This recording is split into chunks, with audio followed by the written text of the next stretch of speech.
Hi, welcome to the IHC Craft Room. I'm Mary. In today's video, I'm excited to show you how I made this beautiful necklace and earring set. I'll show you all the steps and all the materials. Now, don't be intimidated. This is actually a really simple and fun project, and I'll show you everything you need to know. So grab all your stuff and let's get crafty. This is Mary. Welcome to the IHC Craft Room. For materials, we'll begin with a teardrop pendant tray, a pair of earring trays, a 22-inch silver chain, a teardrop-shaped glass cabochon, 2 small round glass cabochons, and acrylic paint in silver morning, spun gold, white, and crystal. For tools, we'll begin with paper towels, a plastic plate, a styrofoam disc, General's Kneaded eraser, E6000 glue, rubbing alcohol, a couple of wood skewers, a bottle cap, Q-tips, toothpicks, a wet rag, and a pair of rubber gloves. For today's project, I'm going to be using a dipping technique to achieve that super cool final look. So before we start prepping our cabochons for that, let's take a few seconds to talk about them a bit. So what are cabochons? Imagine a smooth, rounded piece of glass with a flat back. That's a cabochon. Unlike gemstones with sharp cuts and edges, cabochons are all about that polished dome surface that magnifies whatever sits beneath it. These little gems are perfect for jewelry making, crafts, and even DIY projects like magnets or keychains. I used them recently in another of my projects. You can see it here.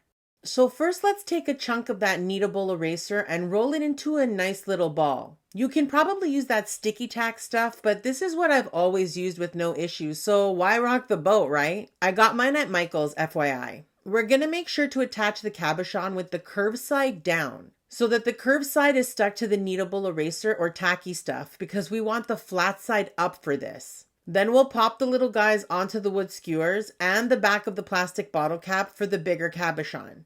Now let's clean off all of my finger oils from the glass by using some rubbing alcohol. That'll make sure that the paint adheres to it better later. Awesome. Now that we have those ready to go, let's move on to the fun part, which is creating our swirling pool of paint.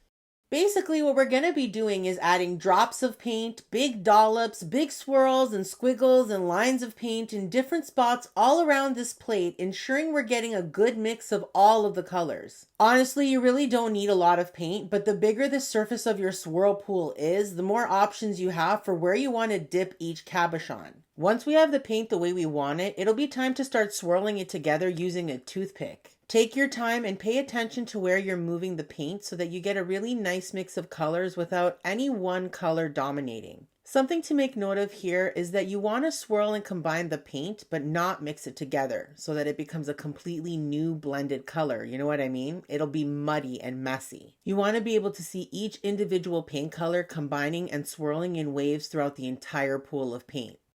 Once you're happy with your swirl pool, it'll be time to dip the cabochons in. The key here is to make sure you kiss the surface of the paint so that you cover the cabochon completely. But you don't want to shove the cabochon down deep and touch the bottom of the plate because that'll mess up your pretty little swirls. A light, even touch across the surface is what we're shooting for here. I'm going to keep retouching my paint until I create a swirl I like and want to dip the next cabochon in. Take your time. This part is so fun. Here's an IHC quick tip. I'm going to set this paint pool aside to use on some other projects. I often dip multiple cabochons using a pool this size. No two will be the same, and I just love that. Alrighty, let's leave these babies to dry for a few days before we move on to the next step.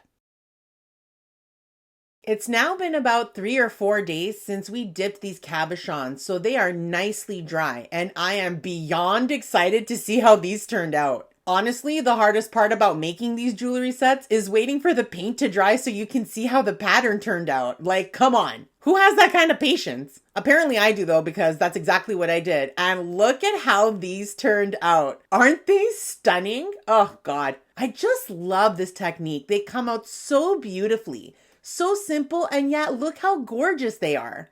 Okay, Mary, get it together. We still have more to do.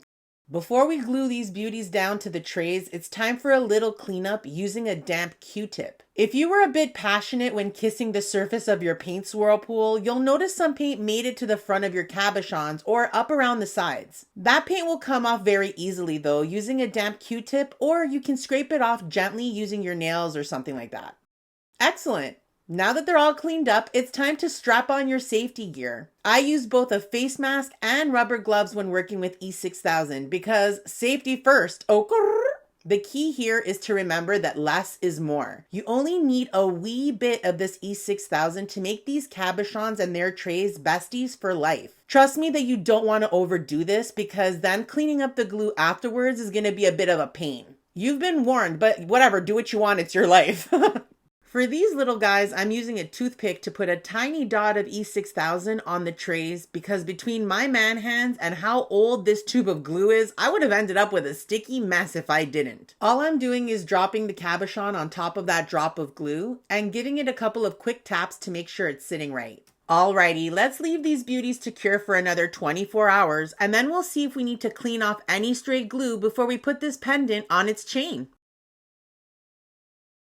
Okay, we're 24 hours out and I am jazzed to see my glue game was on point and there's nothing to clean up. I'm gonna pop some rubber backs on the earrings and then spend an embarrassingly long time untangling this freaking chain. Santa Maria, it took forever. I don't want to talk about it. Let's just slide that pendant on the chain and well, hello there, stunner. Boy, oh boy, did those swirls turn out beautifully. I'm just so pleased. So what do you think? Much easier than you thought it was going to be, right? I love making these jewelry pieces because they're just so unique and good luck ever replicating it identically ever again. Not going to happen. The color palette is 100% up to you. It's highly, highly customizable, which if you've seen one of my other videos, you know, big deal for me that things be customizable. So this is one of those awesome like little projects that you can do. You can get a ton of them done in one shot on the same color palette or switch it up if you're interested in doing that. And you can make keychains, you can make necklaces, and these cabochons come in a ton of different shapes. Squares, long rectangles, rounds, you name it. Like honestly, the possibilities are endless. I'm so excited that we got the opportunity to make this together today. I'd love to hear what you think about them in the comments below. If you're interested in learning more about crafting or maybe dot painting, candle making, or wreath making, check out one of these videos. And don't forget to subscribe so that we can continue to get crafty together.